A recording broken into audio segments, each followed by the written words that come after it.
So again, welcome from your corners of the world, the four corners of the world. I'm gonna light a candle.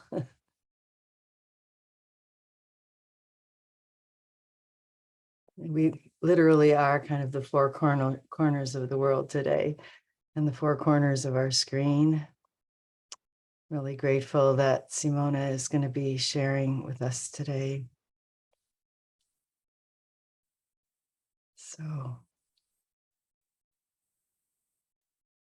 it's been a rough week in the United States and the rest of the world too. So I want to dedicate today's learning to healing through the four worlds, healing that we each do personally and in our depths to unite the parts of ourselves and bring forward the parts of ourselves that perhaps have been hidden or locked away from us, to bring, as my teacher Bonnie Cohen says, to bring what is often unconscious into consciousness, into our awareness. And now we are perfect pentagon. Welcome, Rhonda.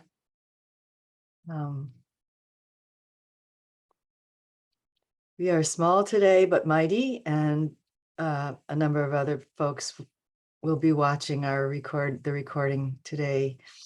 So we welcome you too, who are not here in this moment, but will be here watching. And I was just saying that I want to dedicate today's learning and moving to the practices of healing as a kind of crumbling and fragmentation and erosion of what seems to be our civil rights and human rights continues in the world, in the United States and in the world as the larger world. Healing that we do on an inner level to unite the fragmented parts of ourselves and to bring awareness to that which has been less conscious, and perhaps in that unconsciousness has been some kind of barrier to ease in our lives.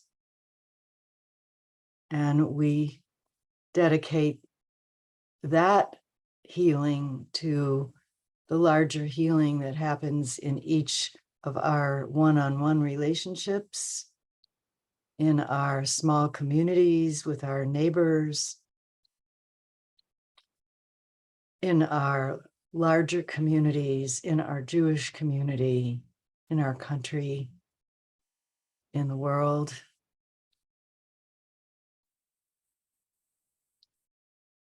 And I believe that the work that we do of embodiment, embodying our Jewish traditions, embodying our humanness, embodying our particularity, that all of that is in the service of and contributes to a larger healing that is unfolding in ways that we cannot know and cannot see. And then we invoke our connection to Ein Sof Yud He Vav He, the divine, in all its many garbs and manifestations, to support us as we manifest it into the world through our devotion and our consciousness. And as we warm up a little bit today, before our check-in, just want to invite you to bring awareness to your skin, this boundary between inner and outer, quote, inner and outer. And just I'm going to play us a little music to move to, but just a couple of images that were brought yesterday in a seminar that I was fortunate to attend with Bonnie Cohen. The 3 layers of our skin. So the outer skin, the epidermis, and a very light touch can bring that sense of a paper thin layer, which doesn't have its own blood supply. So it's sourced from deeper layers of skin, and yet it has many nerve endings, even though the cells themselves are actually not living anymore and are gradually sloughed off. And there's a full changeover of cells quite frequently. I think every few weeks, every 7 weeks, something like that. So the paper thin outer layer is then sourced by the middle layer of skin, the dermis, that contains the structures, the blood vessels, and other structures that sort of penetrate and interdigitate with the surface layer of skin. And then there's the deep layer of skin, the subcutaneous layer, which is mostly fat. And fat is protective, and it's also stored power. And fat gives us the softness and the juiciness of our skin. So we think about how skin responds in an inhospitable environment. A desert environment where we are in our Torah is Bimidbar, in the desert. The desert is quite dry, quite hot in the summer, with rays of sun beating down often, or sandstorms. So just feeling how essential our skin is and how much nurturing and nurturance and protection and care and awareness we want to bring to this layer as we are going to then move deeper into our process.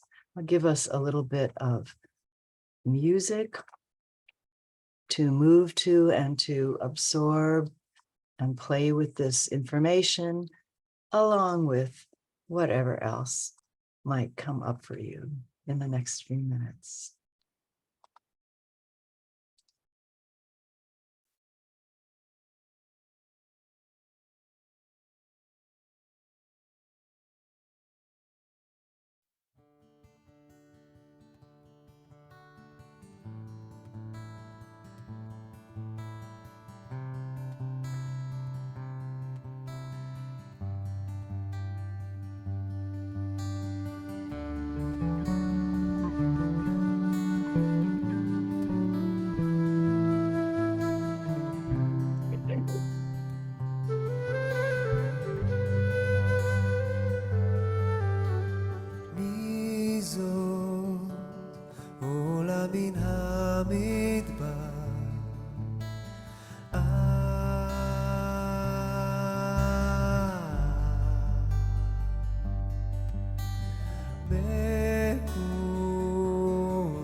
Mizo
We'll take another few minutes and want to bring one more piece of information with the skin, particularly the skin of your face.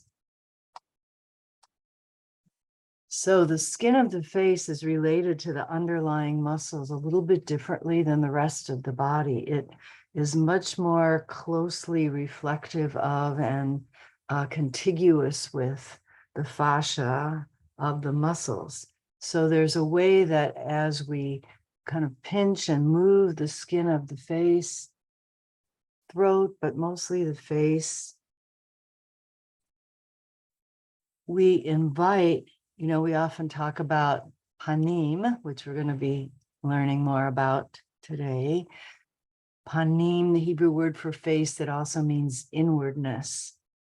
And there's this sort of interesting acknowledgement. Who knows how much the ancients knew about the actual anatomy and physiology, but in this special relationship, it allows the face to reflect much more accurately the truth of the underlying muscle action, so that our expression, our facial expression, reflects the truth of our feelings and our emotional state. Unless, of course, we freeze that, unless it freezes. And so just as we have one more little period of time to explore skin, let the skin lead you, but also the face, and noticing what that does through the rest of your body as you just pinch and soften around the eyes, nose, mouth, ears, and as well the throat, and allow the skin to find its natural elasticity and relationship with the underlying muscle tissue, and then to lead you into full body movement as you notice the effects of releasing the face on your whole body. And I'll just give us one more piece of music here to play with.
So gently finding our way back to our pentagon.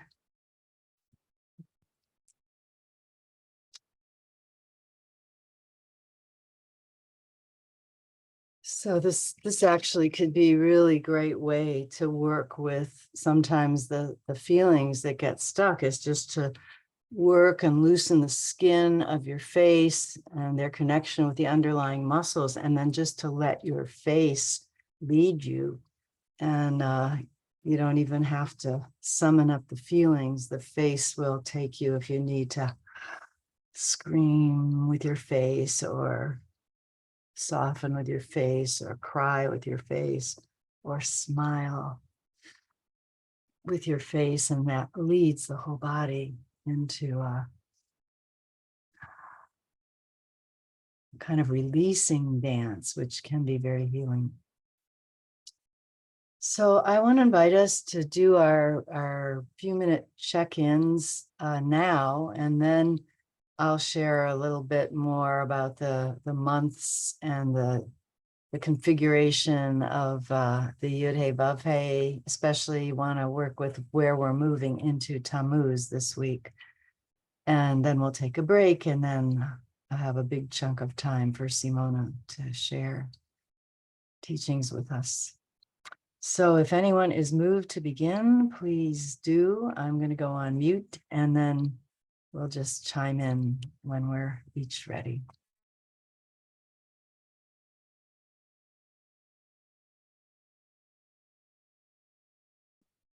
Yeah, maybe. Hello, dear friends. Can you hear me? Yeah? All right. I realized that today I had a total free sort of meditative or self-care day, no program. And I had to digest things, what had happened, and I had reacted a little bit in my old style, reactive, rebellious way. And then I caught myself and more inwardly meditated. And then I was reading about the new moon in Cancer, and also an astrologer really inviting to go deeper down in this mother world of holding, but also exploring the unconscious layers of this female power as a container. And then he was expressing that a lot of us, also men, but women, that we are so, say, hurt there, that we cover that up and start manipulating, asking for care by others, being needy outwardly, or manipulating others to give what we don't know how to give ourselves, because we never trusted this need for nourishment. And so, oh gosh, I realized that my sister's pattern of the Holocaust and relationship with my parents, she was so hurt there and so angry and resentful. So she demanded the outworld to love her. And I always felt manipulated. So it was like a deep insight. Oh, but I mirrored that too, somewhat. And then I realized a healer told me that it was time for me to be more, I say, well, she said my pattern of the past has to do with a passive femininity. And then I realized, oh yeah, my angry rebellion is very often coming from a passive aggressive position. Oof.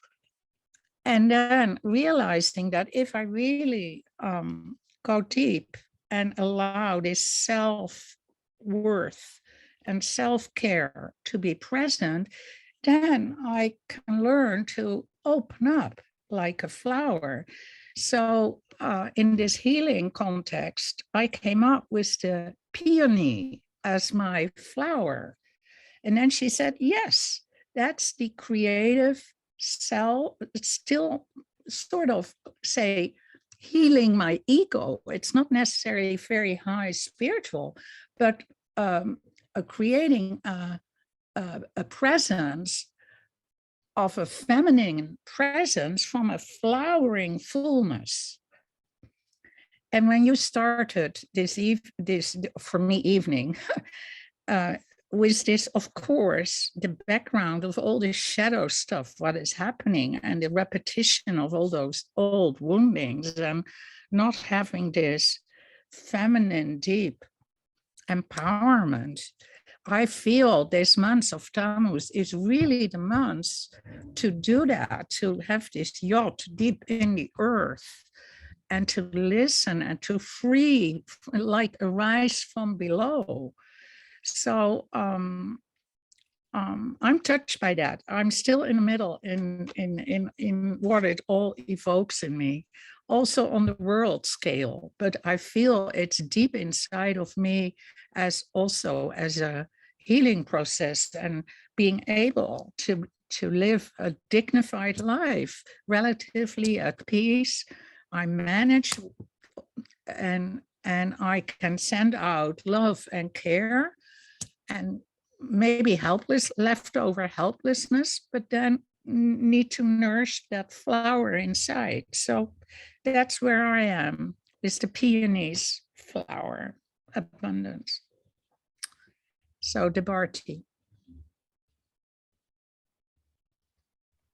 Maybe whoever is moved to go next can unmute and say Shamati or Shamanu for the person who just spoke, and then you can begin. And I'll just say Shamanu. Shamanu. Thank you, Carola. That was beautiful. I had no idea my forehead was so tight till I started to touch the skin. It was like, oh my God. So this has been an interesting month. My aunt passed away about 6 weeks ago, and my mother's yahrzeit was on the 21st. So today we're having a memorial for my aunt, but it's kind of their sisters, so it's kind of hard to not recognize both of them. And feels like, the end of an era. That whole family is gone.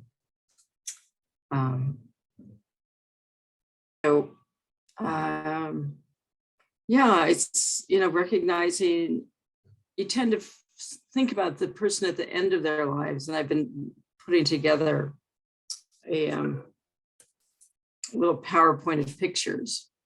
And so, just remembering all of the different aspects of my aunt, my mother, and probably the biggest reclamation for me is reclaiming my voice, literally. So I don't know if I don't think I checked in last time. So I started taking some voice lessons with Fran Avni. And it's been, it's not just about my voice, it's about reclaiming myself and coming to peace with a part of myself and my mother. I think, if you remember still working on my mother when I was at ESEB. And I have to say, I feel pretty much at peace with her. And she had a nice voice. And so and I sound like her. So when I really let my voice out, I sound very much like my mother. And when that started happening, there was joy and grief. And it's been a real journey of re-experiencing that different part of myself and a different relationship to my own power. And so I led a Jewish meditation group Friday night, and And I used to kind of sing very, like nobody really wanted to hear me, which is not good when you're leading. So I've been getting out there more and letting my voice out, and it's been quite a healing process. So Debarty.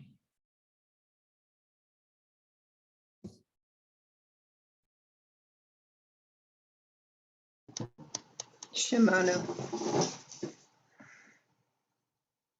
I just came home from watching a 2-year-old jump up and down in puddles of water.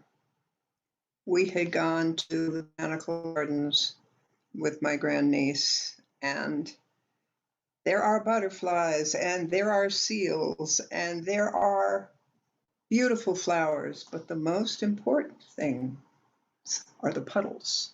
You've got the slippery puddles. It was so wonderful seeing somebody so gleeful after the kind of week or month that we've been looking at, In the Trump era, I thought, this is pretty bad. And then he was no longer president. And I thought, well, maybe. And now I'm looking at it and saying, it's a little bit worse than it used to be in several ways. So I've noticed some growth that I'm really thrilled about. I used to be, and am still, very good at describing difficult situations. I can build an altar to my pain. I can write good stories that would make people cry, But what has happened with me lately, and I'm astounded, is I'll look at a difficult situation and the first sentence in my brain is, how can I help? That step for me is absolutely stunning. It's so much different for me personally than ranting about unfair, than ranting about inappropriate, than going on and would you believe, and on and on and on. When I start even describing what I used to do, there's this visceral response of, but when I say, what can I do to help? It is so calming. I'm looking for peace. And when I say that, I was thinking when we were dancing earlier that this must be the Gevura year. I'm okay with Hesed, but the left side of my body and other people's boundaries, and do it this way and don't do it that way, and not letting everything in, which is what I usually do, not having good solid boundaries. I said, so Michelle Shemitah and Gevura.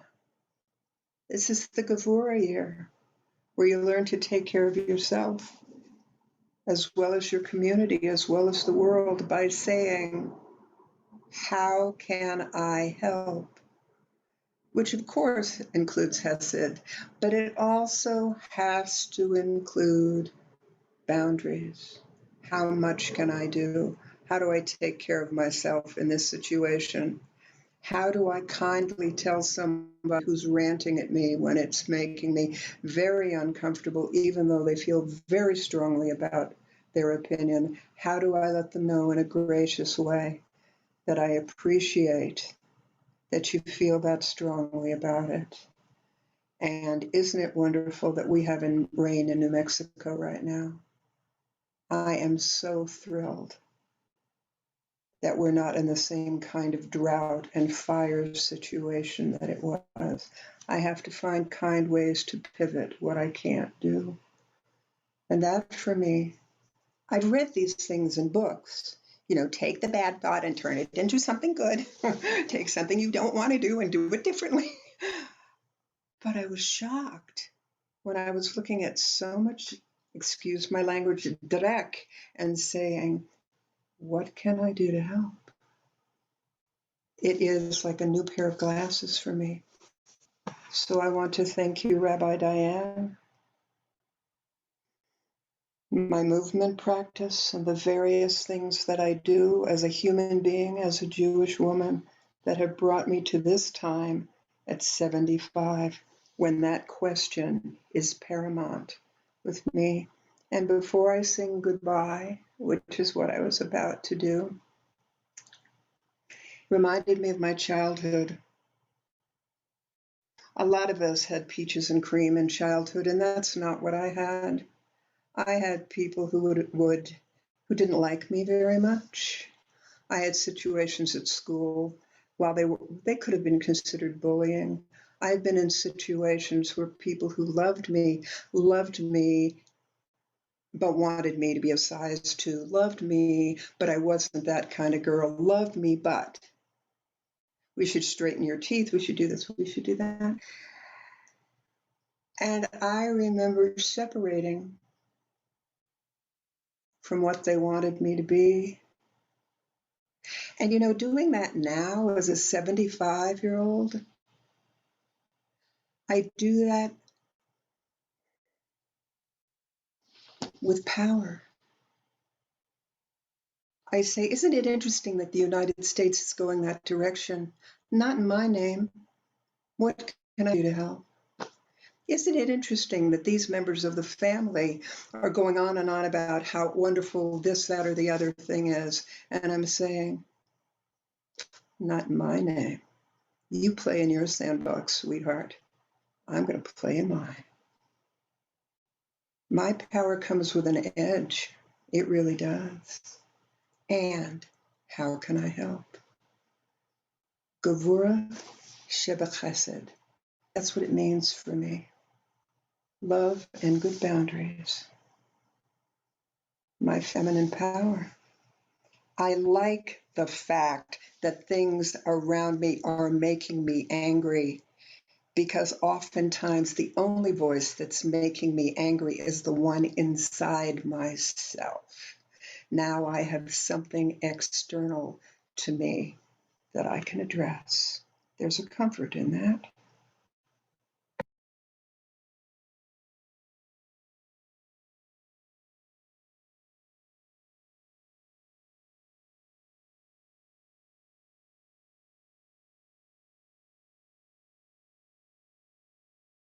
Shamati. So as we began to share, there was a gentle rain of blessing coming down. And as you began to continue to speak, I don't even know if you can hear it, but there's a big Gevura strong rainstorm happening outside right now. And the ceiling is really reflecting the Gevura and the power of the rain, which will hopefully keep shifting, but it will do what it needs to do. So I guess for me, I don't know, just summer consciousness and really aware of the shifting seasons and the shifting dynamics around me continually, as everyone has been speaking to, and how to just hold and navigate so much, even though it seems like not much, but there's always so much. And to, I guess, begin to address, new ways to relate if I get overwhelmed, or and I actually know that my garden has been a really big part for me of not just navigating that, but it's my pro-life choice right now. It's like going into the garden and growing food and really seeing the flowers and the vegetables happen, and affirming, magnetizing a positive energy around life. And trying to actually, when I set the garden up, I made it with sacred pears, both Jewish and Cherokee, and set it in a certain way. And we have a groundhog and a deer challenge right now, and trying to navigate that in that spirit as well. And the first tomatoes came in 2 days ago from my brother, who had died 2 years ago, and a long story about how I received the seeds, and they were sprouted by a friend, and I have 12 beautiful, I have lots of plants from that. Then I just began to eat the fruit. So there, and I spent this year, I've been connected to my brother much more deeply in both sadness and joy. And that's been, you know, it was more in the spring because that was when his yahrzeit was. And actually, tomorrow is my dad's yahrzeit, which when I decided to teach now was just because it was the available date, but I'm also dedicating today to him in my inner sense. And also the topic is related to him, which I picked before I realized it was his yahrzeit. So it's an interesting coming together. And, you know, I've actually been grateful to have the teaching to think about in the last couple of days, to have a distraction and into something spiritual.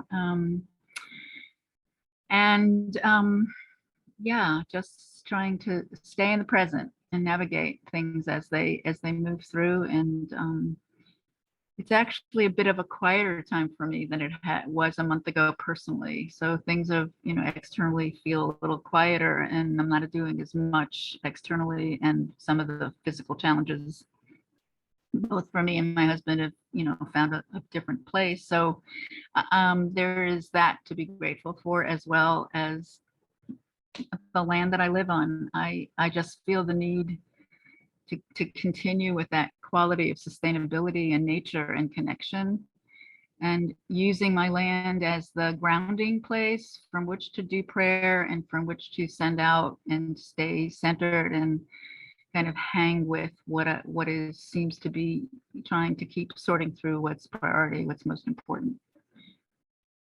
So Jibarti. Shamati, Shamanu. Yeah, thank you everyone for these beautiful check-ins and just inspiring different responses. But I wanted to thank you, Simona, because you kind of recommended this, that I maybe get some suganite, which is a particular gemstone that to help with all of the computering. And so I found somebody that offers the suganite, and it was pretty inexpensive. And so I ordered like 10 pieces of it. Little did I know that it was going to come. This is the size of the pieces, and each one comes in a little satchel with a little piece of white sage. And so I've got like 10 of these little things now, this little pieces of suganite, but I'm holding them, and I will probably put them all in one little sack and put them right on the computer along with my other crystals. I'm definitely to the end of my computering rope. So I'm glad that we have a break for the next couple months, and actually has been much less dense for me the past 2 weeks. All of my spring teaching is over. And as I'm settling down, and of course things in the world are kind of revving up, I'm just really feeling the effects of these past 2+ years, and probably more, but it's been a lot. And I find myself kind of flat on the ground, literally, now that I have less obligation and less commitment to prepare something for every single day of the week. And I can notice that my energy is just, and that's another layer of acceptance, of accepting that. And, you know, Tammuz is a lot about that, how to deal with the energy of kind of the lower, coming down off the high of Sivan and Shavuot. So I guess that's my spiritual curriculum right now, is to really accept the low energy and the inability to focus and the desire to do nothing, and kind of dragging myself through even the household chores instead of having, and then, my energy will pop back up and then it'll crash down again. So just accepting that, and kind of in the vein that you were talking about, Corolla, about self-nurturance, just a lifelong challenge with self-nurturing, with receiving. I don't think it's so unusual for people in our Western cultures and for women. And it's so much what Sivan was about. And we're in the last days of Sivan. So I think I'm just going to slide from my personal check-in into talking about the dynamics of last month and then the month we're coming into. And I do have to say, I'm really grateful for one of the things that most energizes me is teaching, is sharing and holding these spaces, even though when I'm tired, it feels like it can be too much at times, but it brings me out of myself. It's kind of that, what you said, Michelle, how can I help? It's that external call to meet you all, or the healing circle, or whatever group it is that I'm teaching. There's a gift in that. And especially there's a gift if I can balance it with the giving myself of the nurturance, which might just involve hanging out with family, or watching a movie with Bert, or cooking, or whatever. So let me just give us the screen for these 2 months, and then we'll do some movement that I'm kind of excited about with the Yud Hey Vav Hey.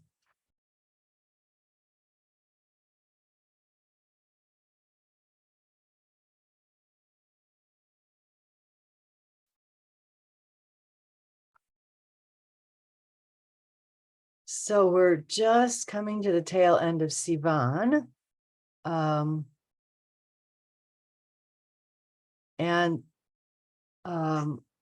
Sivan, I just want to note that the healing is unconscious mind and the energy is the art of receiving. So it's kind of what we've been talking about, how we bring that which is less conscious in ourselves, or support that which is less conscious in the culture, to come to the surface, to bathe it in awareness. And I think many of us know from the spiritual work that we're doing personally and collectively that this is a time when a lot of what has been in the unconscious substrata of our culture is bubbling to the surface as more and more of us bring awareness to it, and that is a painful but good thing. Even in Chinese medicine, symptoms that occur on the skin, that's seen as a positive thing, that they're precipitating out of the organs and the deeper tissues to a place where they're visible, symptoms are visible, imbalances are visible, and then they can be treated, they can be worked with. But the art of receiving, and Shavuot is, of course, the holiday. So we are receiving Torah. Just a couple of words from Mindy Ribner's Kabbalah Month by Month. Such a great book. It's certainly one that can be returned to over and over, and it brings a lot of information that's coming from different sources. She doesn't identify all the sources, but yes, Corolla has it too. It's hard to get, it's kind of out of print, and I have a hardback copy. I feel very fortunate. So one of the teachings about Shavuot and Matan Torah and receiving Torah is that we have to have received Torah in the desert, in the Midbar, that in order to receive, you have to become hefker, like midbar. Hefker is a word that's used a lot in the Talmud and rabbinic law. It means ownerless, literally. Ownerless. You have to not be owned by, you have to leave the home, the house of your, what is it we say? The house of your country and the house of your tribe and the house of your father and mother is what is told to Abraham. And come to the land which I am showing you, which is, as we know, it's not, it doesn't turn out to be a single land. It's the midbar, it's the unowned land. And even when we own it, we are reminded with Shemitah and Yovel that it's ownerless.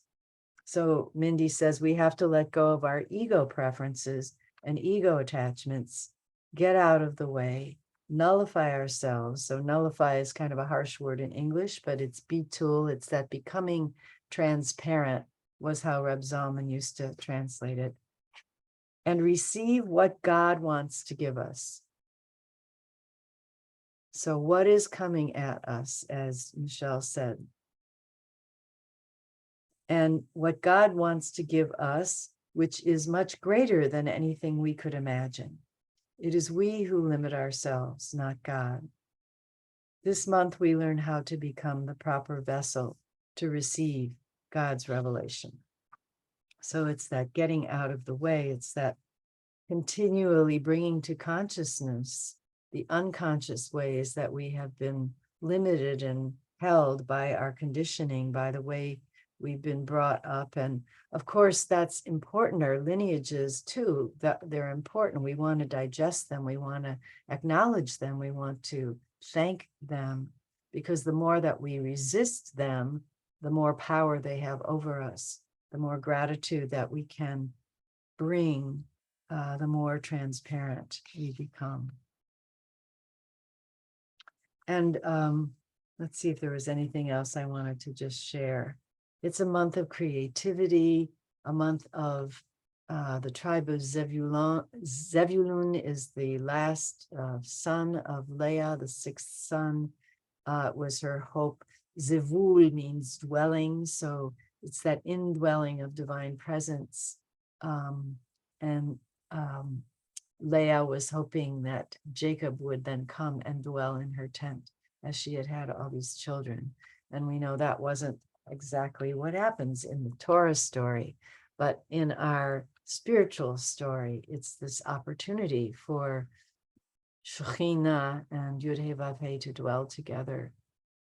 And Zevulun was a business person, a merchant, and so this represents a time of material abundance. It's the bringing of the first fruits, the Hebrew letter Zayin, which is 7, so that kind of completion of creation. Shining, radiating is the sort of vibrational quality of the letter itself, of Zayin, Zohar, to shine, to radiate. So this is the month we've been in, and it's been a very powerful month this year, with a powerful solstice happening, and a lot of Torah coming through. I've had a lot of dreams this past month. Astrological sign of Gemini, and it's associated Kabbalistically with Yaakov, Jacob, who was a twin. And Jacob is associated with the Sphira of Tiferet. So again, fulfillment, beauty, creativity. Now let's just take a moment to receive the energies of Sivan. We're not going to do this configuration of the divine name. We're going to move on to Tammuz, which is coming up and requires, I think, a lot of fortitude. But let's receive. How did Torah come in for you this year? How have you opened yourself as a vessel so that Torah can continue to pour in, learning can continue to pour in? through the year to be able to meet and receive what God gives you.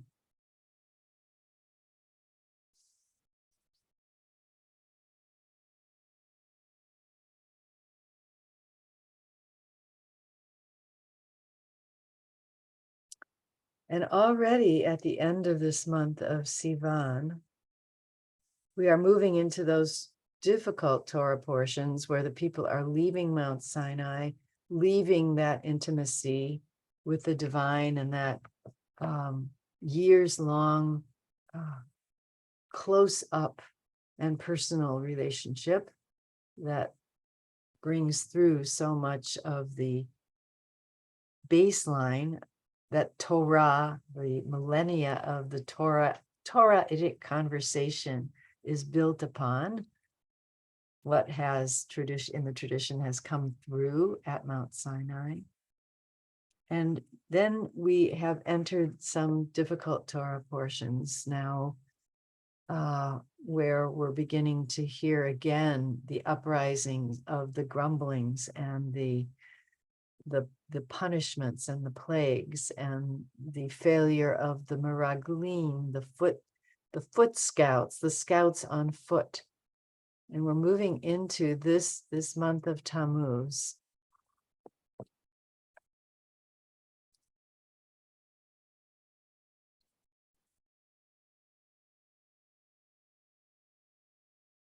So Tammuz moves into the astrological sign of Cancer, the crab, a crustacean with a hard outer shell that doesn't really move forward. It moves more like side to side.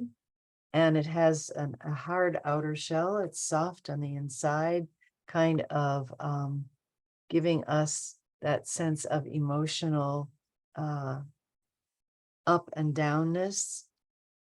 I can see there's a few typos here. I'll just correct them while we're together. So the emotional ups and downs and the attachment to home.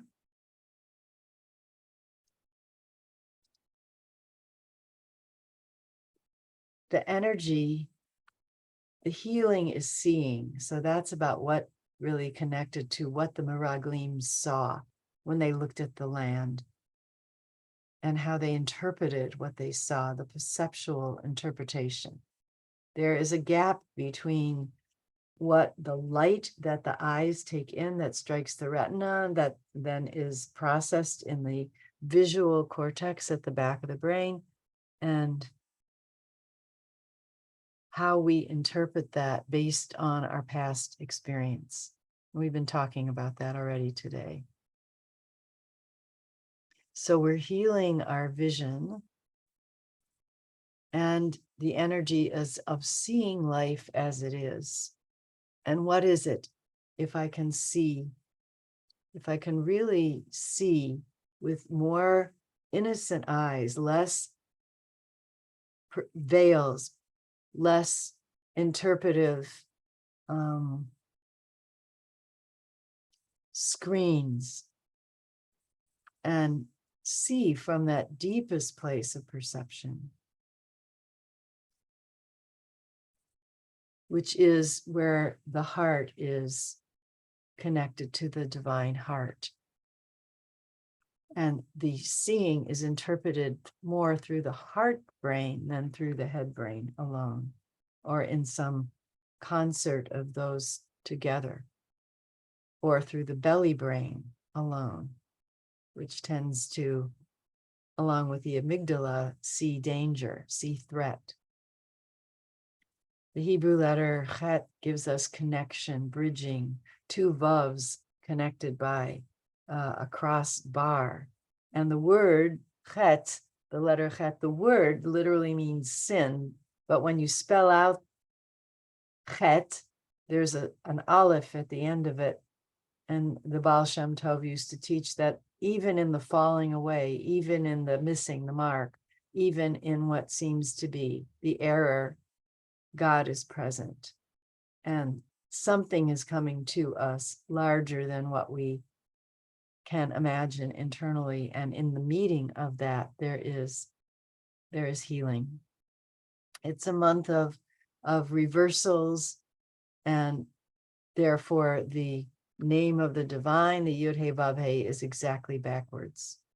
Hey Vav, Hey Yud, from its usual configuration. And the holy day of the month is the 17th of Tammuz, which is a fast. And it is the among the many things it commemorates, it's that perceptual distortion that comes through 10 of the 12 spies, the scouts, the Meraglim, and causes the people to panic, and eventually results in the divine saying, "You will not enter the land." So I wanted to share with you, just before we take our break, I'm going to come back. One way of moving the Hey Vav, Hey Yud, this reversal that has come up for me. And it brings in the possibility of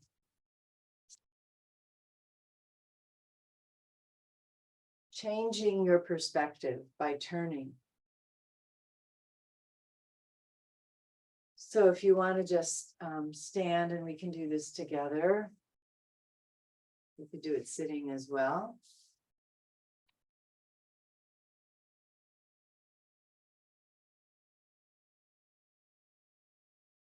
So the Hey, the upper Hey. So this is about a lot of flow coming in from above, and then kind of being focused, concentrated, and even hidden in the Asiya realm. The Yud is at the bottom. So the upper Hey will be here with a crossbar here with the opening on whichever side feels right to you. I tend to do it on the left, but it may be on the right for you. So the Hey, and then the Vav is going to be simply a rotation around your central column. And you can do it as far, and I tend to turn to the right. You might want to turn to the left, see which way feels more natural for you. You can do a full turn, you can do less than a full turn, but you'll end up facing a new direction, or you'll end up facing the same direction having turned and gone through the shifting of your perspective with the turning. We know that's part of the what Pirkei Avot says we're supposed to do with the Torah is turn her and turn her, so that we always see something different within her. Same thing with Olam, with the world. So it's Hey, Vav, and then I'm going to turn back to the front so you can see this Hey will start across the hips and then be horizontal out in front of you with the two legs of it open. So this is the second Hey. Hey, Vav, Hey. And then the Yud, bringing your head all the way down into that space, as far down as you want to go. Could be a pretty deep squat, or it could be just a little bit, depending on your legs and your hips and your back. But that would be the whole thing. Then we start again from the bottom, reaching up with the fingertips. Hey, maybe you want to turn the other direction this time. Vav. Hey, and you'll be reaching in a new direction, seeing something different, and then Yud coming down, and then breathing up, coming up in this direction. So we can sing it. Hey, Vav, hey, Yud.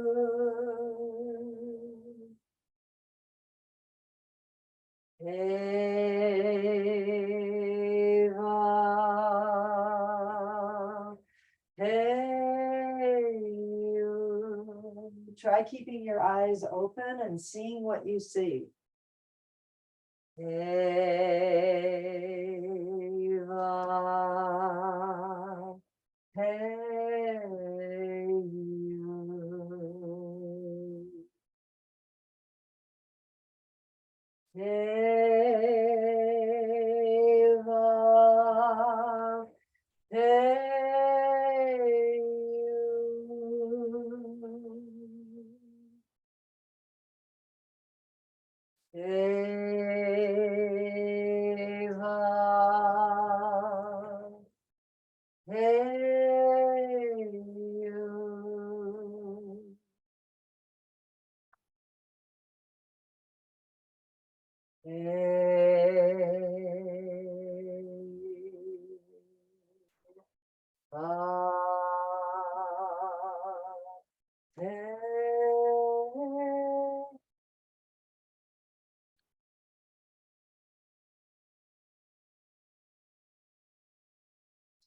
We'll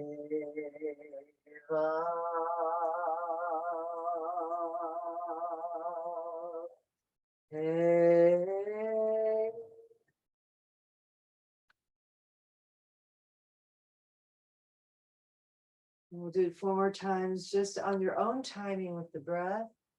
See if you can let your eyes be constantly traveling and constantly engaged. Soft eyes, just taking in. Releasing as much as you can filters, even as you go down, what your eyes see all the way down that pathway. Perhaps if you're going all the way down, you see behind you through your legs.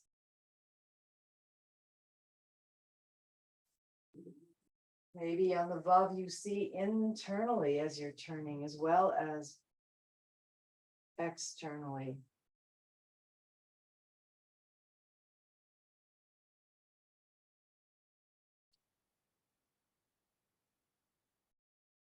When we do this together, we kind of have a medium kind of timing, but you could slow it down on your own, or you could do it much faster and make it more of a connected dance.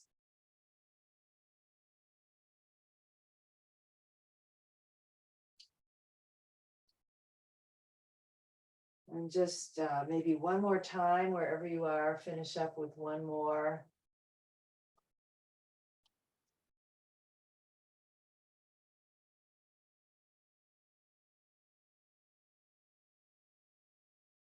As you finish up, just coming to stand for a moment.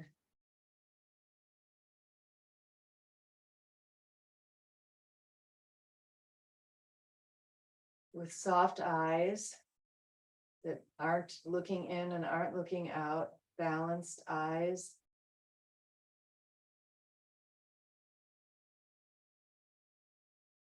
And feeling what that does in your whole body to see without striving, without pushing away.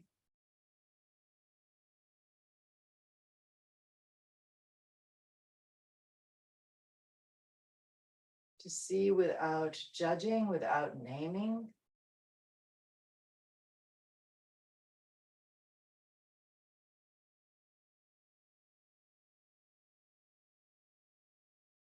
How do you feel your breath? What's your tongue doing? Base of the pelvis.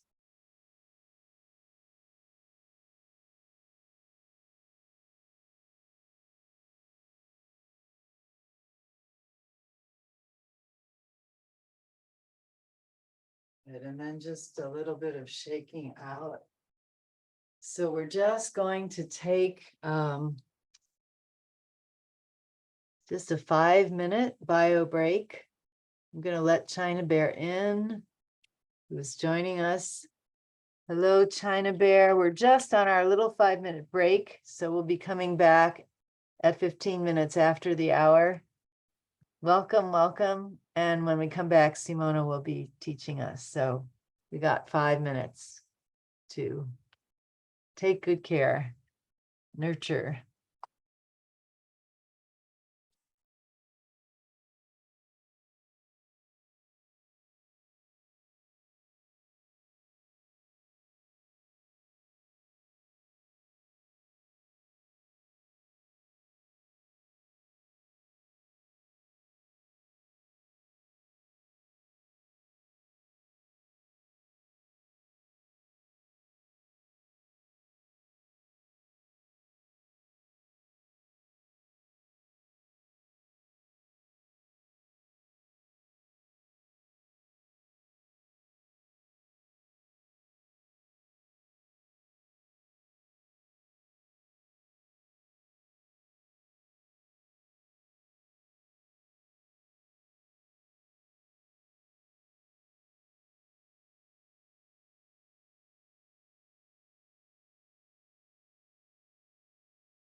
Oh, just inviting everyone back and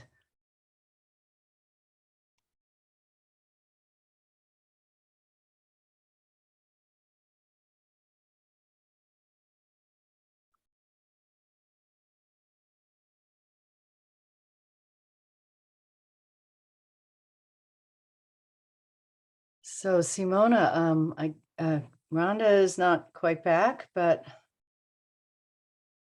I don't know if you want to, oh, there, I see Rhonda. If you want to begin. Welcome and thank Sure, you. thank you.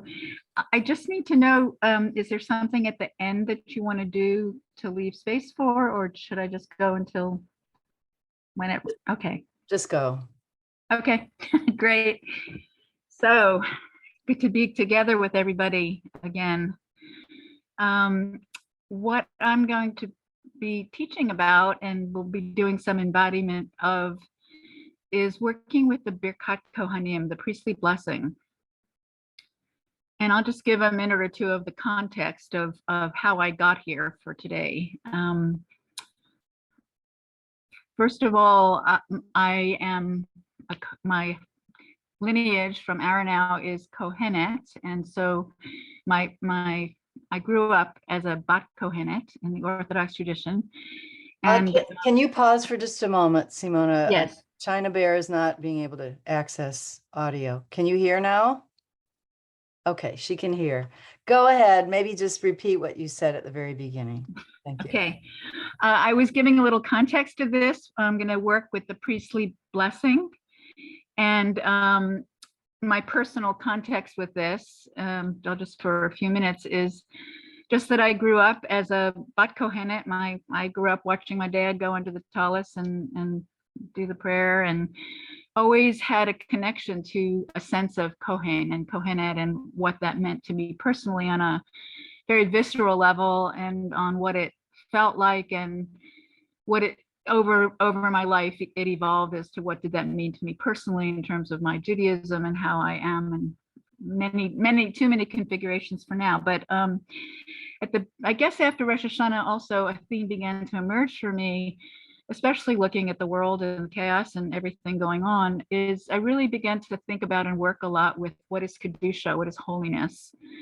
Holiness in the traditional sense, in the mitzvot sense, holiness, what is sacred speech, what is sacred eating, what is sacred relationship, and just really thinking about how to refine that quality, and in my own life and just in general as an antidote in a way to the chaos in the world, and as a way to begin to really focus on the sacred and the higher vibration. So, the idea that at every moment we have choice whether to give into a certain old consciousness and one that pulls us, or whether to allow for the opening, to be the vehicle and the conduit of allowing sacredness into this world in this moment for ourselves, and obviously dedicating it in some ways. So that was the years, I spent time doing that over the year. And then this past Shavuot, I had a chance to be in person with people for Shavuot and received the Kohanim blessing. And there was this very unusual moment, but beautiful moment shared with one of the,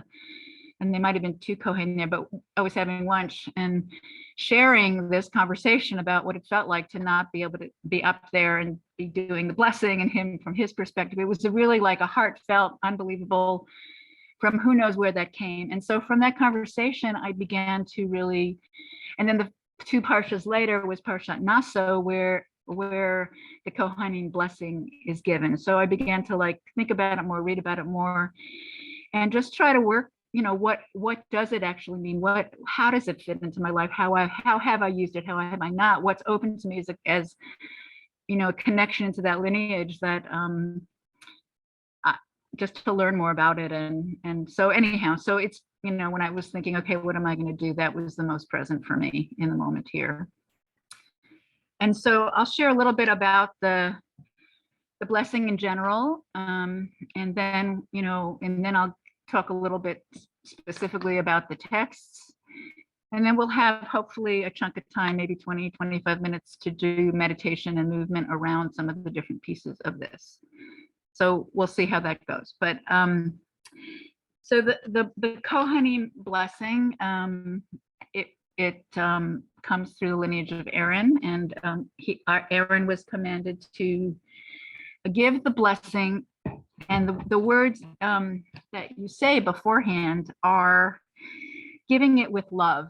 So there's an element of giving over, but with love. So that's a very important part of this transaction, is that the Kohanim are, we're really receiving a blessing from God. The Kohanim are a conduit for this, the channel. So the Kohanim become the channel, and in a sense, the Kohen serves the Shekhinah, serves the connection, the conduit between the higher realms and the lower realms. So blessings, we talk about a lot, and in this context, the specific blessing that's coming through the blessings of the Kohen is that there is a manifestation of what's available to us as a blessing in general, and the Kohen becomes the conduit for helping to manifest it through the different realms.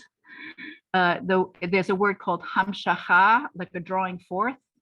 So you're drawing forth, you're drawing down the blessing. The blessings are there. So on Rosh Hashanah, we're given the blessings for the year. All the treasures are open to us. We're forgiven. The past is let go, and these blessings come down to us. But the tradition talks about, in the more mystical tradition, they talk about how they're there. They'll always be there for us in the higher worlds. But in order to manifest them down here, some steps have to happen. And so when we daven, when we pray, when we do good acts of kindness and caring, we do, certain kinds of mitzvot, we're positive human beings, these blessings come to us, they manifest in this world. But the Kohanim blessing in particular is a channel and a conduit to bring them down directly and quickly. And the story is that, it's going from all the way to it has to go a long distance. And at the gates of each realm, there are people that are like, the gatekeepers. So it goes from Atzilut, it comes down to a level to Bria. And it's like the gatekeeper will say, well, but you cheated, but you lied, but and they'll take away little parts of the blessing and they'll leave it up there for later. So the story in the Kabbalistic tradition about the Kohanim blessing is like the Federal Express. You just kind of get the direct shefa, the direct flow down, no stops, no questions.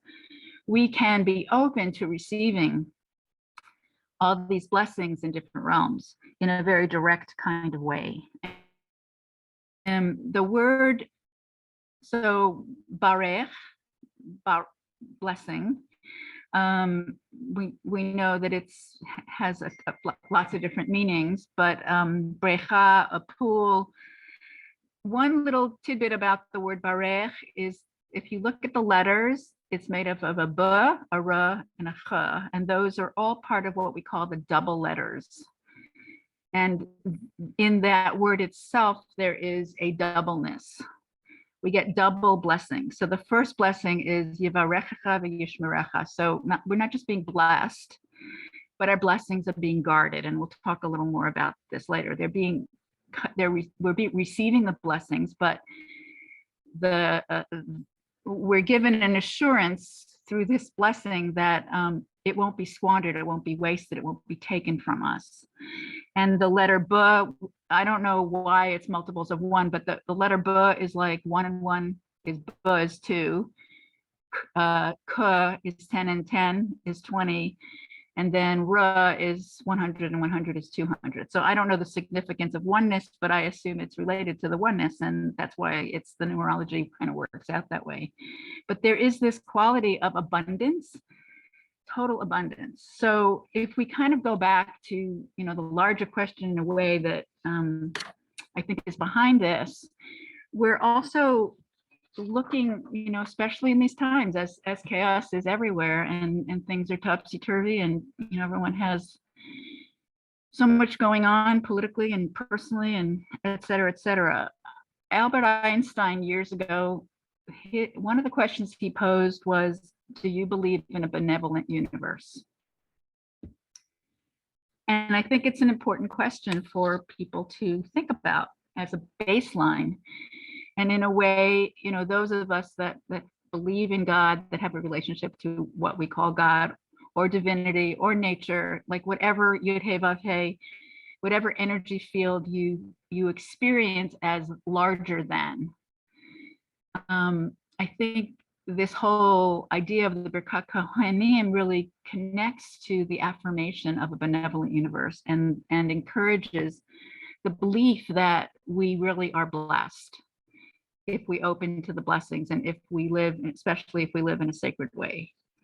So I think it's really also very timely to be talking about this right now. Yeah, so the blessing is from the divine energy, from the larger source through the Kohen, and we as the receivers are the vessels to receive the blessing. So in a way, it's a continuation or similar to receiving the Torah at Sinai. We're given a chance to just receive and fully receive, and we also participate in it. So we become the vessel. And vessel, again, if we go back to the Hebrew language, the vessel kaf, it's that round circular half cup, lamed, la, and ya, ka, la, ya. If you look at Kohen, Levi, Yisrael, which are the three different ways that the nation was broken down and given different tasks in the Midbar and through life, in a way, the nation as a whole becomes the vessel to hold the blessings. So when we receive the blessings, and also there in the olden days in the temple, people would come and give to the Kohanim certain things, and through that interaction, the Kohanim would elevate the energy and transform it and raise it up as a direct connection to the divine. So we become it's part and parcel. You can't have the Birkat Kohanim with somebody to bless. So it's like it's a oneness, and it's Yivarechecha. So it's each individual, but the idea is that when Aaron actually gave the blessing at the beginning, there was a unity behind it. There's a sense of the oneness, and that's what allows us to receive is the oneness. The idea of caring about each other, of wanting blessings for other people.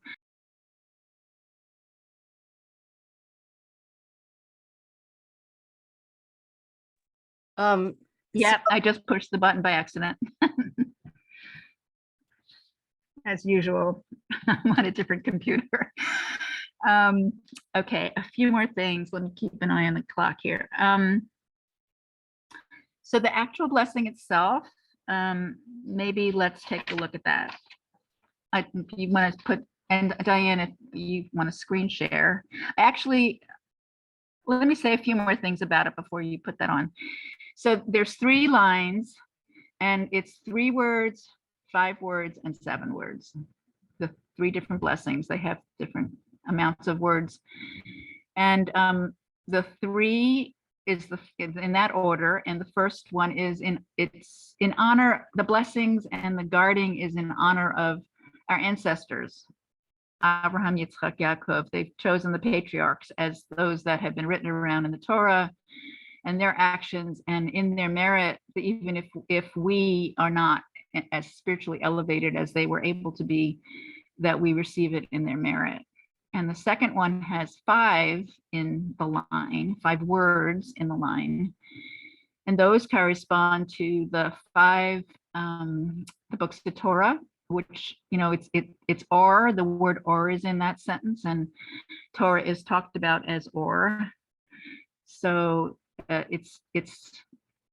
we'll explain more about each one when we look at it. And then the 7 is in the last. So 3, 5, 7, and the 7 corresponds to the fact that the Shekhinah has risen, has departed up to the 7th heaven. And we're bringing the Shekhinah down, we're bringing the energy down from the highest realms through this blessing, through all the different realms, through all the heavens, through all the different four worlds, and we're rooting and manifesting it and actualizing it on this planet. My other take, as I've been like sitting with this, is that I feel like each of those three also relate to nefesh, ruach, and neshama.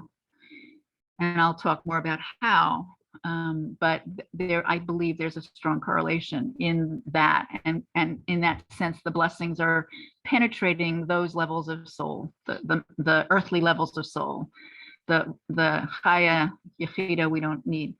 It's already oneness. So, and then the only other thing I would say as introduction is that the way that it's done is the Kohanim would be standing. The only thing written in the Torah about it is that they should be, when Rashi commentary, that they should be sober. No other qualifications. You don't have to be in a good mood. You don't have to feel like you want to do it. Like any other mitzvah, you enter into it and you let the mitzvah elevate you. There's everybody who is from the lineage can and is encouraged to partake in this opportunity to elevate. So it's not about your personality, it's not about your ego, it's really about serving, and that really anybody could do it. Usually the Levites would, so Kohanim are part of the same tribe of Levi, but the Levites' job, they would wash the hands of the Kohanim and their feet. No, they wouldn't wash their feet in the sense, but they would take the shoes off, so their feet are like touching the ground. So they're washing their hands, and then there's the traditional, blessing where your hands are split like this. And teaching I learned from Gershon is where this is the four rivers. Helps the four rivers from Eden. You're actually channeling the rivers from Eden that are being sent with all the blessings. That was the teaching from Gershon Winkler that I learned many years ago. Okay, so Diane, you ready now? Whenever you're ready is fine. And I guess the last tidbit just about the general that I would say, as we're about to look at this, is the other thing that is traditional with this is that there's a place in between the different parts of the blessing that this can be used to elevate a dream. So if you have a dream that you're concerned about, you don't like the way that the images went or the meaning of it, that if you make this certain prayer during the blessing of the Kohanim, that it's almost like there's something that happens energetically where things are fragmented and then reconnected and reconstituted and transformed and elevated. So that's happening with, there's a way that the material is elevated and the things from above, things are reconstructed in certain kinds of ways. And the teaching is that the dreams can be transformed into good.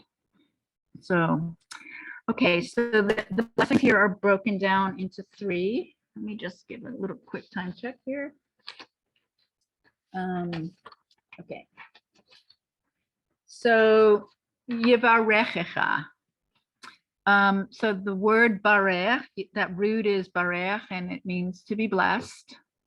And the idea behind, we've talked a little bit about that, but one other idea behind it in particular is that this whole line refers to your possessions, your earthly asiya material possessions.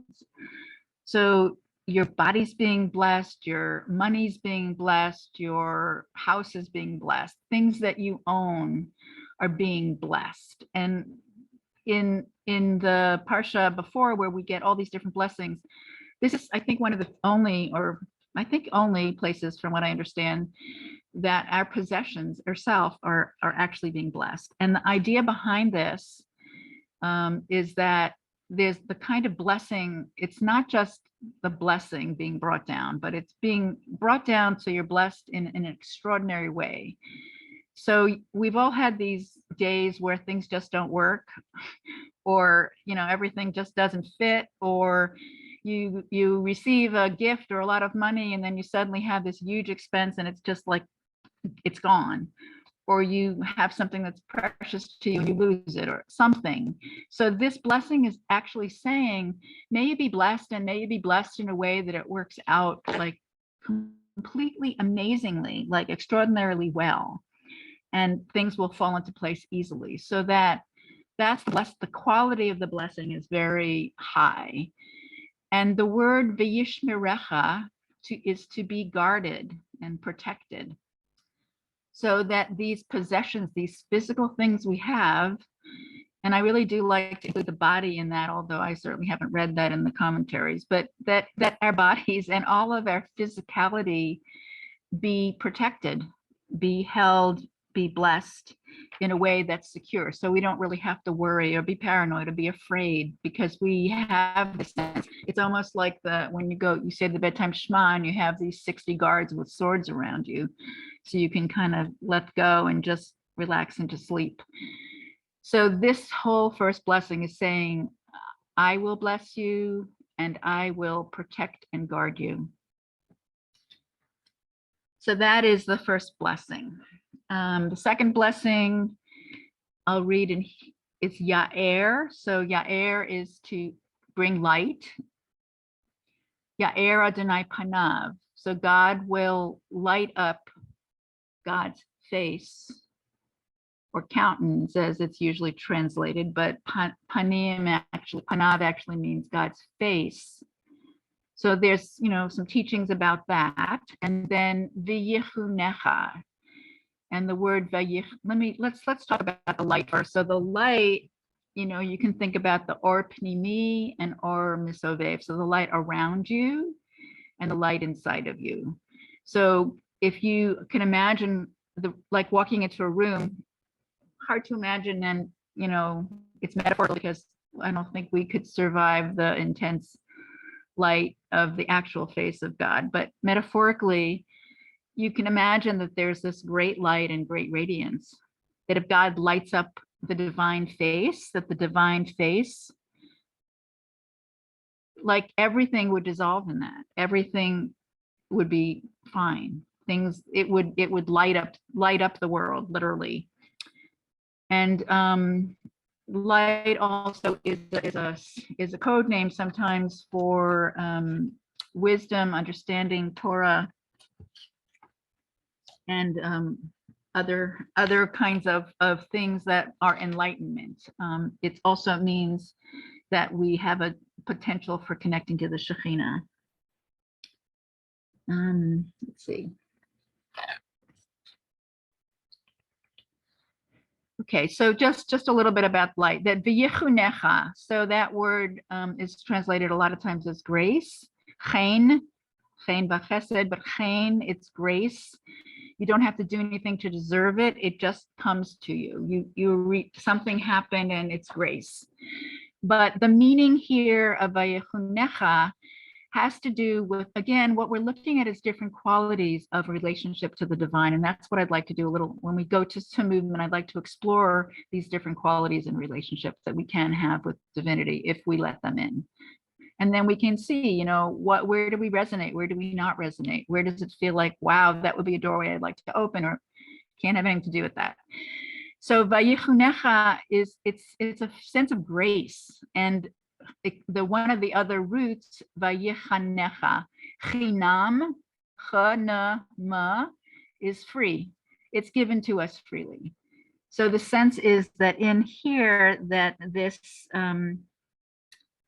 sense of God's, of the light, of we have a connection, and it's also like a heart connection. And there's a sense that the main traditional teaching around this is that Hashem is smiling at us. So there's a perpetual smile. We're being treated as a friend. We can come to the energy of this blessing and the energy of God as a friend. And it also is a blessing that says, may this quality that is available to you with Hashem be manifest in all your relations. So may your friends look at you benevolently. May your friends be nice to you. May they smile at you. May they not yell at you. May they, whatever. there's a sense of like of being able to have the light and the chen, the grace, incorporate all of the relationships. So what stands out is that feeling. It's not that you know, we're being saying everything is ideal, but in the blessing part, we're receiving the ideal so that we can navigate those different things that actually do happen to us in life. Okay, and then the third part of the blessing, Yisa is the word I can't see, but it's Yisa. Oh, I didn't see the English on the bottom. Okay, Yisa. So to lift up and or turn one's face, Yisa Hashem, may God turn God's face to you and grant you peace. Be a same and give you peace. So this last blessing is about bringing down peace and allowing peace and receiving peace. So we're talking about peace for yourself and then also peace for your ability to give peace to other people. And is panim el panim. So like the cherubim in the temple, when things were kind of in alignment, they would face each other face to face, and they would really be in harmony, and there would be in unity. And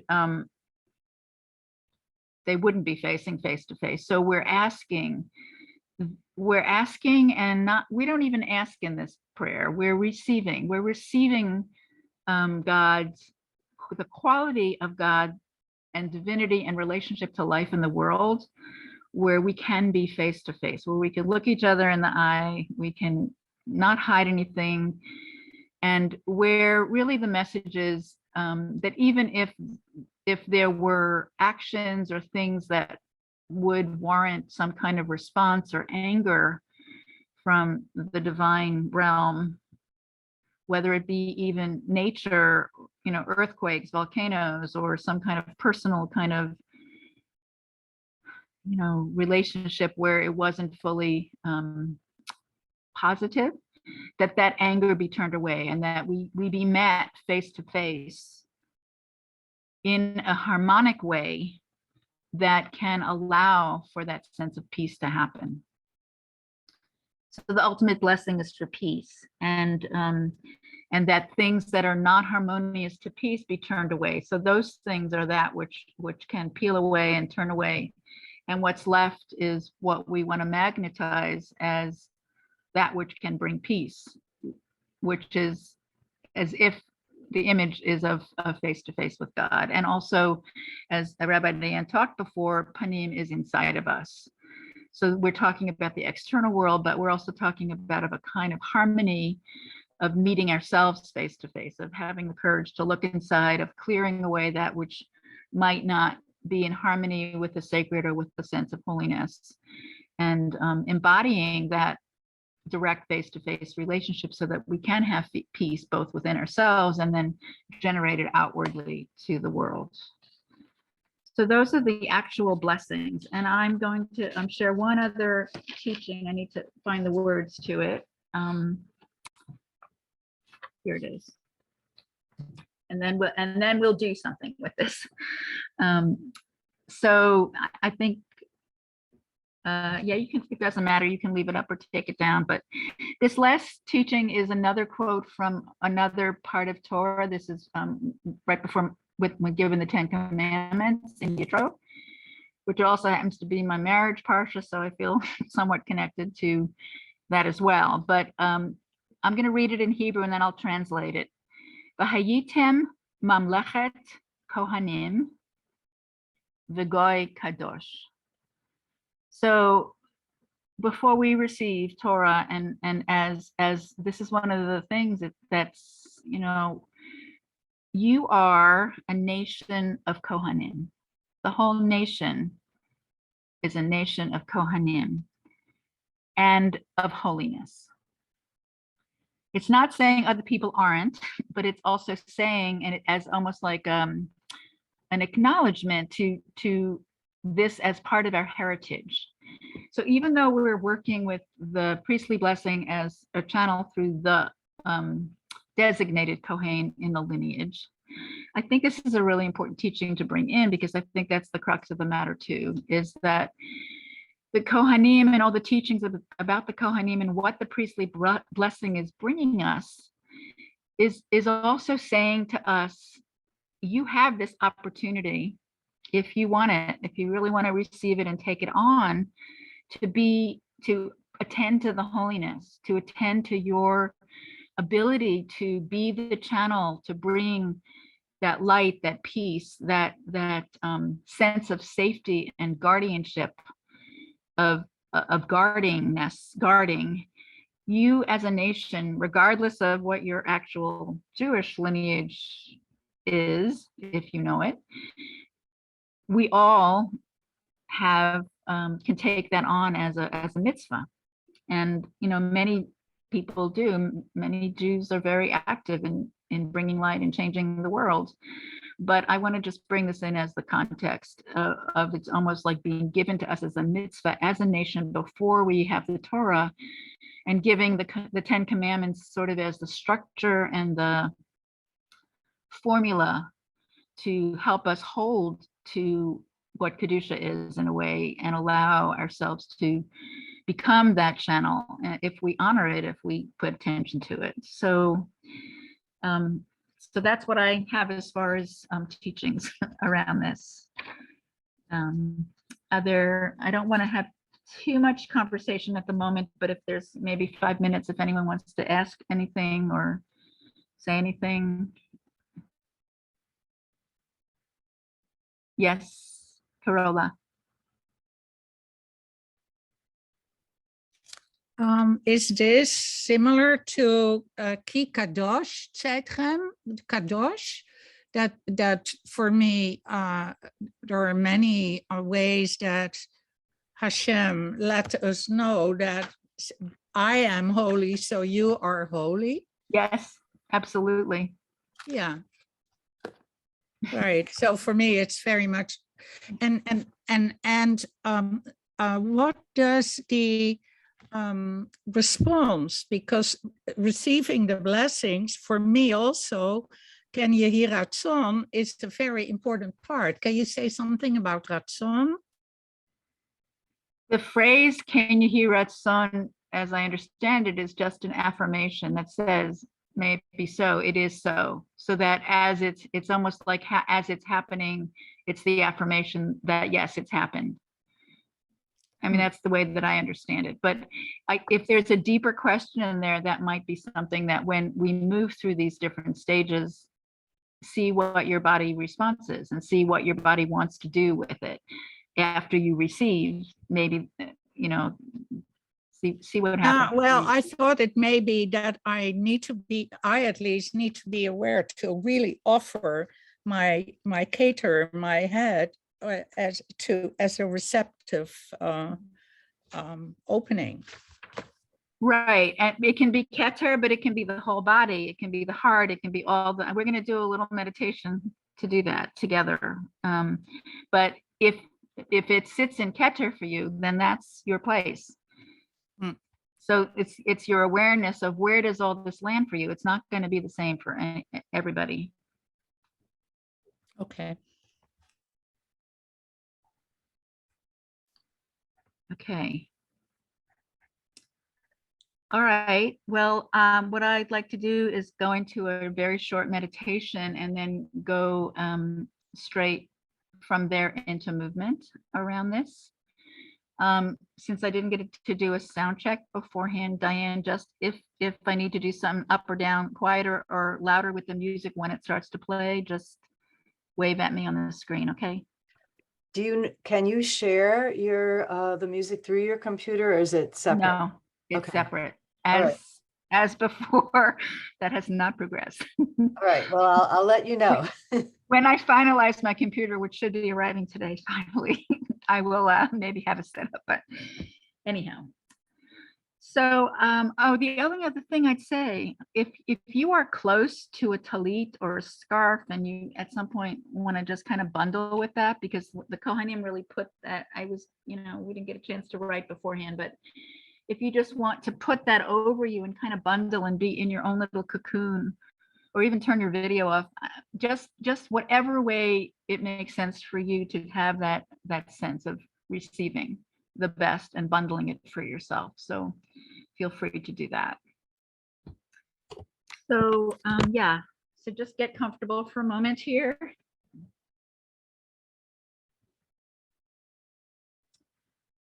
And we'll just wait till for Diane. I'm going to take a drink. If anybody needs a drink, 1 minute.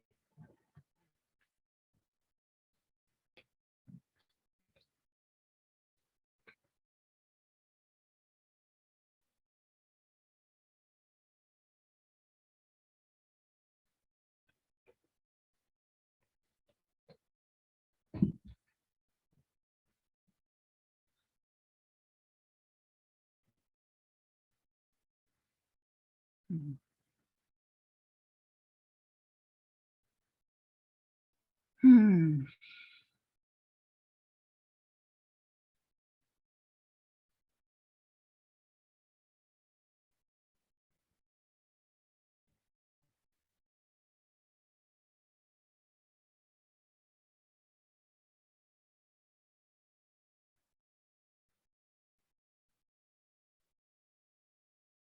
Hmm.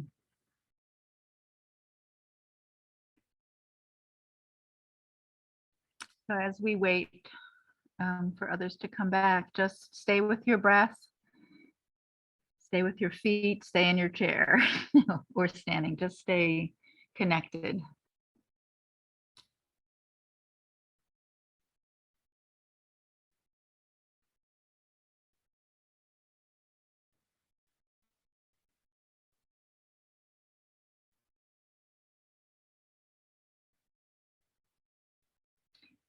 And we'll start with the breath.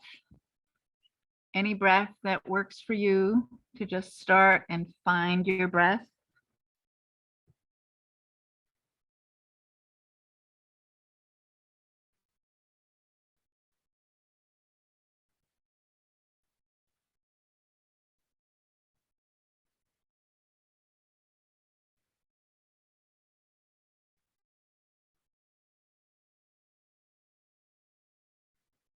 Let's take a moment to go through the journey of the Sfirot, that we open our channels of the Sefirot coming through us. So starting upward with Keter from the heavenly realms, and bringing the energy through us as a channel into the Chokhmah and Bina, into the right and left side of our brains and our skull. Follow in your own rhythm.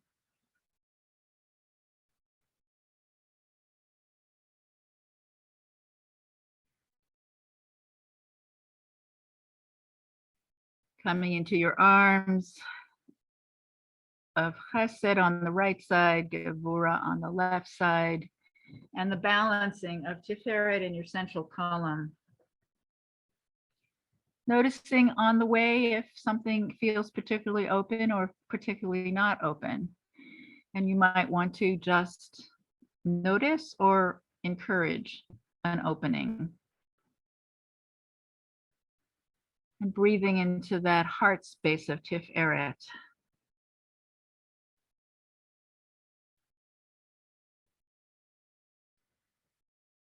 Taking it down to Netzach and Hod, right leg, Netzach, left leg, Hod, and Yesod in our pelvis. We breathe the energy in.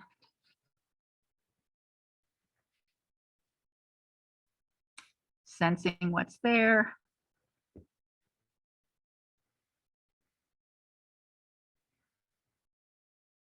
And all the way down to Malchut, to our feet.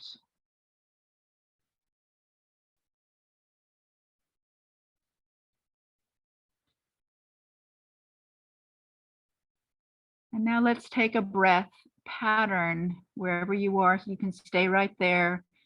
Breathing in 3 from into your nose and 7 out your mouth. And you can think of the upper Sfirot as you breathe in, receiving from the upper realms, and on the breath of 7 through your mouth, let that energy pour down through you, through the other 7 sefirot, and ground into the earth, bringing you more presence. So let's do that 3 or 4 times.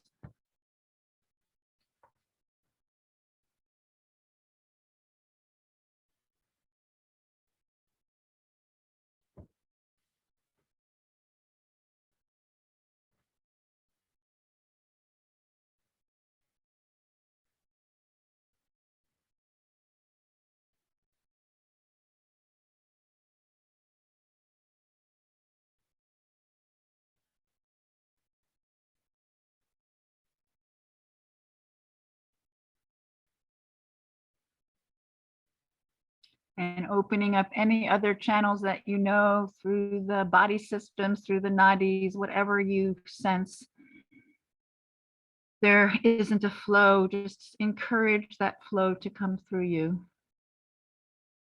Again, this is about receiving and having an open, being an open conduit to receive.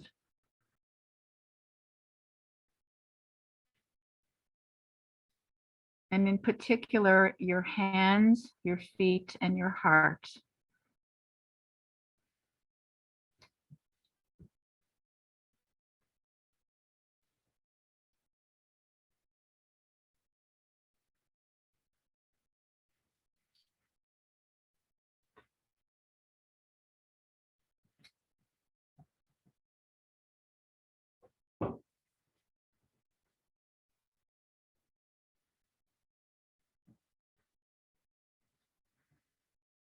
And I'm going to put on a piece of music to really begin to work with Yevarechecha Hashem v'yishmerecha, receiving the blessings from on high that are being downloaded in an express way to you.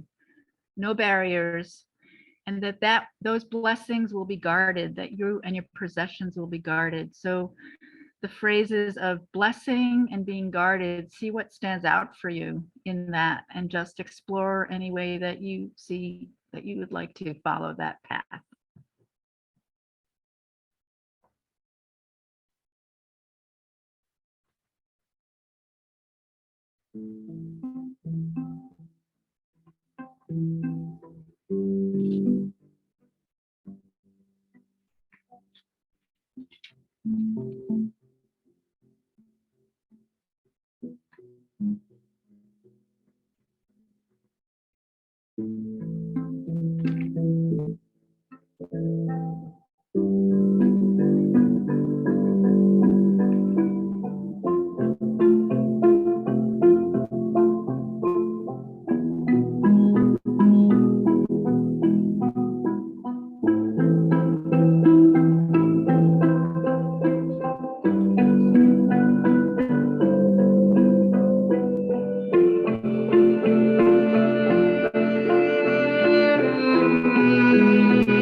Staying where you are, whatever you're doing, just begin to allow the light to come through. That countenance, that face of God, the bright light, the radiance, the shining. And let it begin to shine. See how it affects you. Perhaps it's around you, or perhaps you want to bring it inside of you.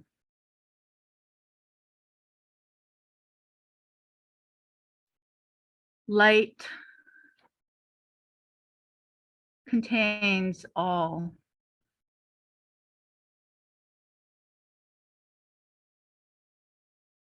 It brings us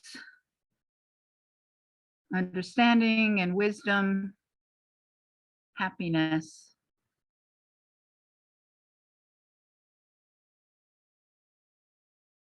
The face of the Shekhinah in its brilliance.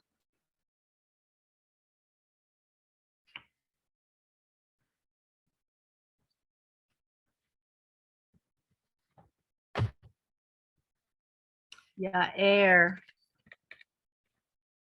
Adonai, Hanav, Elecha. May the divine shine their light on you, the Yichunecha, and bring you grace. Smile on you. Let you know you're loved and beloved. And that this can also filter into your relationships. The beloved, the heart Ruach connection. Receive God as friend. Receive the divine as friend.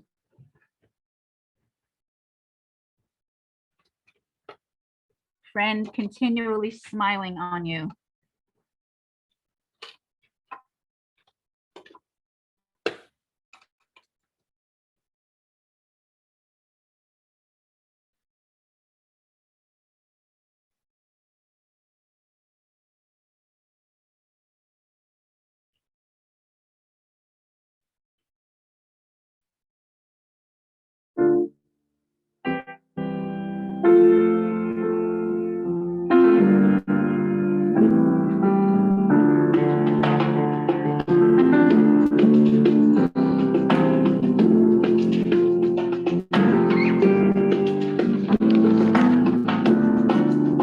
We are embraced by arms that find us, even when we are hidden from ourselves. We are touched by fingers that soothe us, even when we are too proud for soothing. We are counseled by voices that guide us, even when we are too embittered to hear. We are loved, loved, loved by unending love and unending love.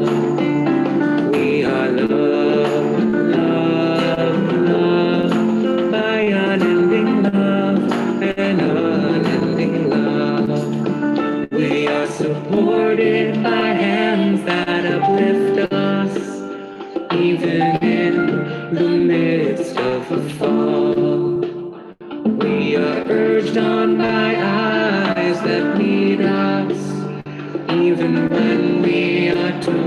week for meeting. We are loved, loved, loved by unending love and unending love. We are loved, loved, loved by unending love and unending love.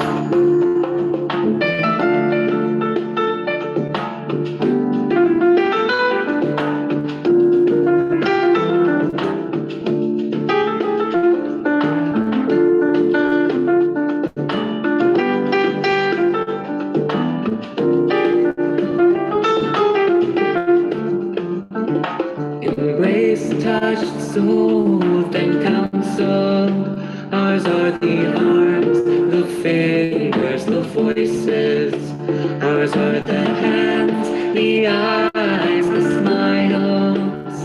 We are loved by an unending love. We are loved, loved, loved by an unending love and unending love. We are loved, loved, loved by unending love and unending love. We are loved, loved, loved, loved by unending love and unending love.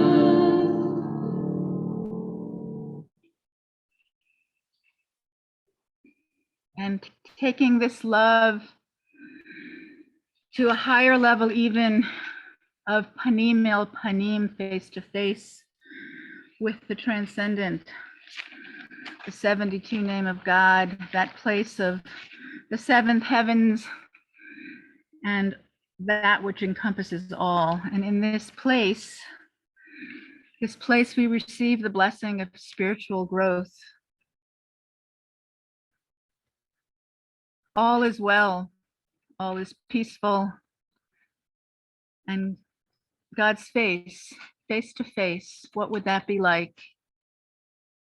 Receive the idea of being fully forgiven and fully accepted, no matter what.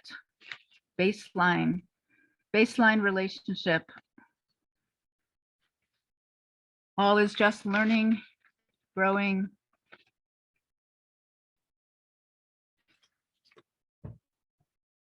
So allow for that sense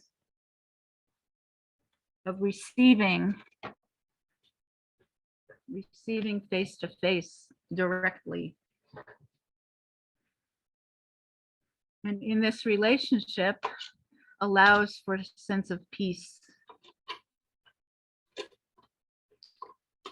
So one more piece of music here about peace. Any place that you are, you can ignore the music, just be with your process.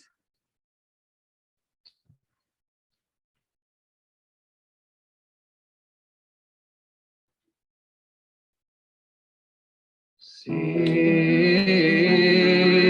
shalom, tova uveracha,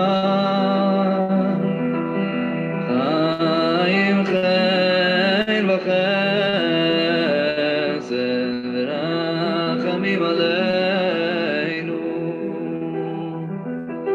Sim shalom, tova uveracha,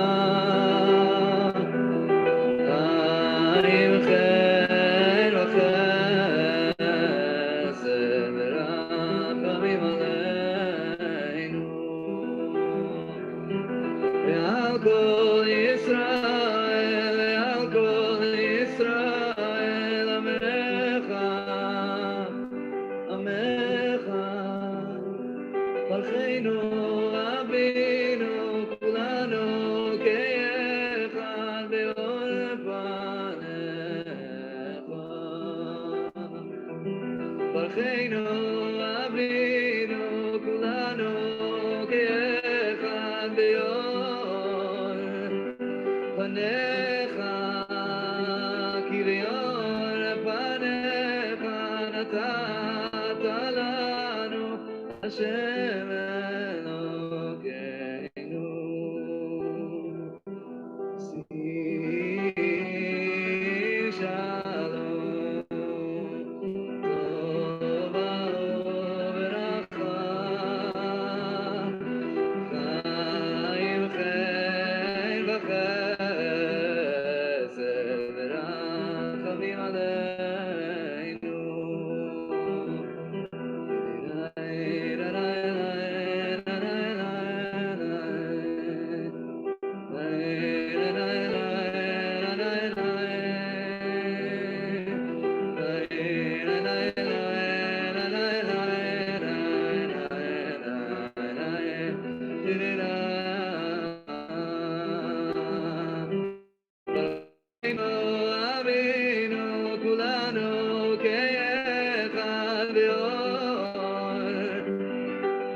All this peace, blessings, the light, let that be for you, and also opening the possibility and closure that we take our blessings and bless outwardly to each other. You know each other real well, and you know each other what you need. You care about each other, there's a strong teaching that what brings God's desire to bless us to through the Birkat Kohanim is when we care and have concern about each other. And that arouses God's interest. It piques God's attention and says, okay, it's for the good. So this idea of the Kohanim caring and be'ahava, in love. So just for a few more minutes, I'm actually going to play a version of the traditional Birkat Kohanim. And if you want to bundle and keep this blessing for yourself and just be there, that is perfect. If your heart feels like you want to bless others here in your family, the world situation, it's a way to channel the blessing. We are all Kohanim, so allow this blessing to be coming truthfully from your heart in the authenticity of what is needed to bring this part to closure.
Shalom.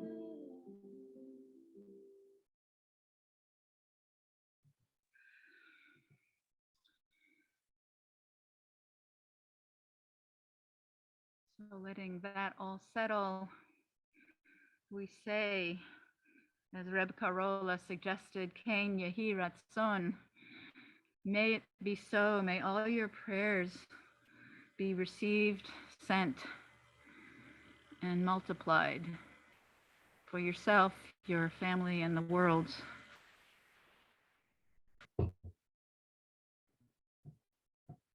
Let us say Amen. And let's just raise hands to connect here for a moment before we stop here. So you've got the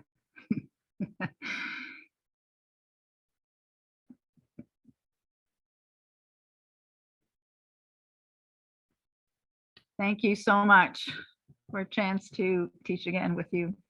I have loved being together. Thank you so much, Simona. We have just a few minutes, and I wondered if you might want to invite any brief reflections or feedback from anybody before we close. I'm sure there's more, but people can email Simona as well, but it would be nice to just share a little bit.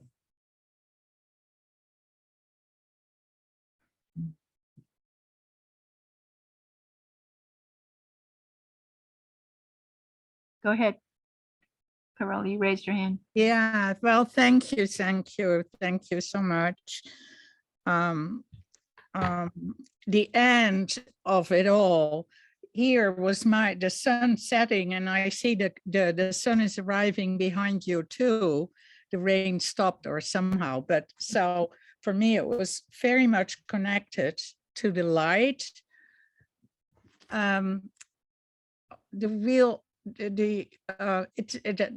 I felt receiving like a cause, like a cup. And really, like I was filled. I'm totally had more a sense of being a receptacle. And I will write you. I have lots of clear experiences, as if I would love to hear your experiences. Please email me all you wish. Yeah, I will. Thank you. Thank you. Anybody else want to chime in bear? Yeah, that was just really moving, and I was moved and very powerful. Just a wonderful experience. I've been dealing with COVID for weeks now, and I'm really low. But I'm outside here in the air, in the trees, and everything. You're frozen. Uh-oh. Mm-mm. Can you hear me? I hear Yeah. you. I hear you. Yes. Okay. It's I don't know what you heard, but I've been dealing with COVID for a couple of weeks now. I'm pretty not feeling very well. I am on the mend, I think. But this was helpful. This was really helpful. And just being outside with the air and the light and the breeze and the music and the words and the power of this prayer has been really wonderful and healing. So thank you so much. It's really moving. I don't know what you could hear because I'm afraid I got frozen again. But. I think you're not frozen. Simona is frozen. Oh, Frozen for anybody Yeah, else? no, we heard you the whole time. Thank you. Okay. I feel Great. much better. Thank you. I'm I've not heard sure you. why Simona is kind of, there she is. Yeah. Okay. Anybody else? Have a I just want to say thank you. That was beautiful and moving, and because I tend to not do much resting, and so at one point I just laid down, and it was really wonderful to just receive and let the energy flow. So thank you. thank you. It was an exquisite experience. Thank you so very much. Not only did I get in touch with my beautiful Talit, but I got in touch with my skin as being the boundary between me and everything. Mm. There was a vision of, I don't know, if you take the palm of your hand and you look at it, you know, you could be a little person lying in the hand of one. Or you could be surrounded by that container that's really infinite. And my mind said,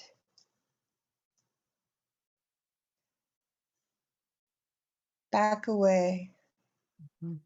far enough that you can see. So in deference to Rebbe Diane, who was talking about face and skin and opposites, and you, my beautiful Simona, the whole notion of being surrounded and gratitude for the infinite number of blessings. And then the idea of backing away. No, no, no. Further, further, further, so you can see. I hadn't thought of that way. So thank you.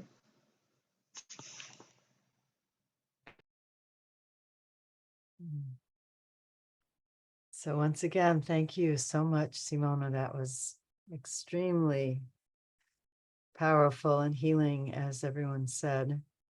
And I'll also write you, because it were very specific, spatial for me, spatial qualities and directions of flow for each of the lines. And I really could, I think overall experience had this sense of how being wrapped in my talus allowed me to go to a much less ego-bound place, so that I could just allow all of the wisdom of the dimensions Hmm. to flow through. And I had at one point was this sense of drawing down. And I've done this in Ellen Dossick's work, where we draw out, but it was this very physical thing, almost like of drawing out of the divine, drawing out strands of the divine and then channeling them through and out. It was an amazing dance. So I want to explore that more. And Well, thank you. I yeah. look forward to hearing about the spatial configurations, and anything you or anyone else want to write, I'm happy to keep communicating. So thank you all for your presence and openness, and love everybody from my heart. Thanks, everyone, and have a great summer, and let's really work it through Tammuz, so that we can see clearly, not get caught in the hardness of it and of the hardness of the summer and the heat. But as Michelle was teaching us, how can we help? How can I help? Where can I have agency? And we'll be in touch. So much love, and have a wonderful couple of months until we gather again. Unmute. Could you help us remind when all the others have a turn, like me? I forgot, somewhere in September, I think. Yes, you are September 11th. I will be communicating with you. All right. And blessings to all in cyberspace that will watch it later. Yeah. Yes, we feel you. Thank you. Thank you. Thank you. Bye. Thank you, people. Bye. Love you all.